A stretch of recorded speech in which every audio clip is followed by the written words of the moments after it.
د سترو او ستونزمنو غرونو او د افغانستان د سوځېدونکو دښتو په منځ کې د ویاړ ډکه چوپتیا کې د میړنیو ځوانانو نسل رالویږي.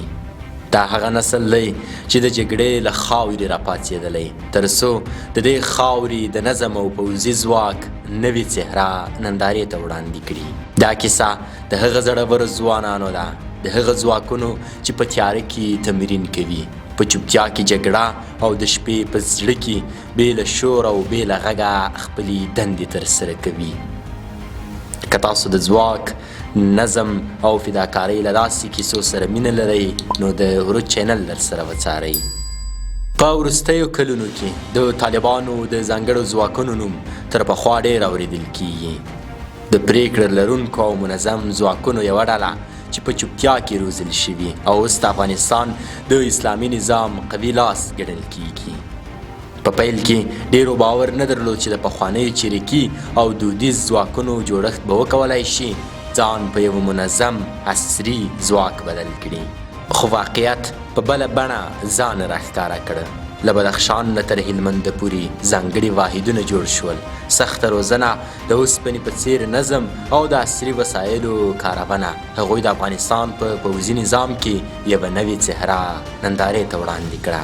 په کابل شاوخوا کې په یوه پوځي اډه کې د تورو یونیفورمونو اغوستونکي ځوان ځواکونه په منظم صفونو ولاړ دي او ځانګړي نښانونه یې پر مټو ټومبلي دي. د صفونو حرکت هم غږي دقیق او باعظمت دي. په منځ کې هغه څهرې هم شته چې کلونه یې د جګړې په میدانونو کې تیرې کړي، خو اوس یې د نوي او پرمختللو نظامي مهارتونو روزنه ترلاسه کړي.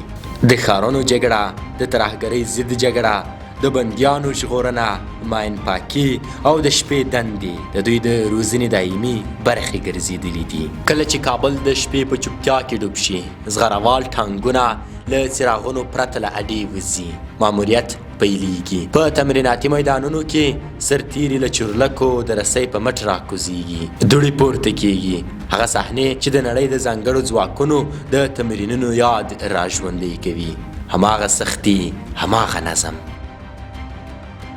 د جګړې ترڅنګ د استخباراتي معلوماتو برخه هم مهم رول لري. له هر عملیات نه وړاندې ځانګړي واحدونه د هدف په اړه دقیق او باوري معلومات راټولوي.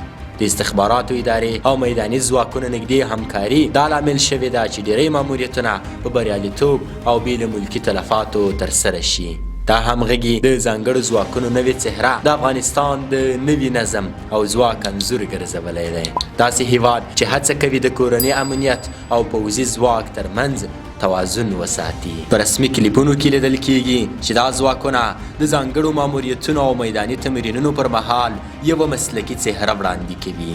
سره له دې چې هیواد اقتصادي او سیاسي ستونزې لري، د دوی د روزنې او تجهیز بهیر لا هم د پراخېدو په حال کې دی.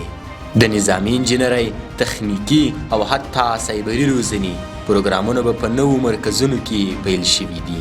کله چې د هندوکش پر غرونو لمر خیږي، د ځانګړو ځواکونو صفونه په میدان کې راټولیږي، بیرغ پورته کیږي، غږونه فضا ډکوي. دا انځور د هغه نسل نښه ده چې ځان د نوي نظام وارث ګڼي. داسې نسل چې جګړه یې لیدلې خو اوس د سولې ساتونکي دي. په پای کې یوازې د هغه ځانګړو ځواکونو څهرې پاتې کیږي چې په تیاره کې حرکت کوي، بې له ادعا خو تل چمتو.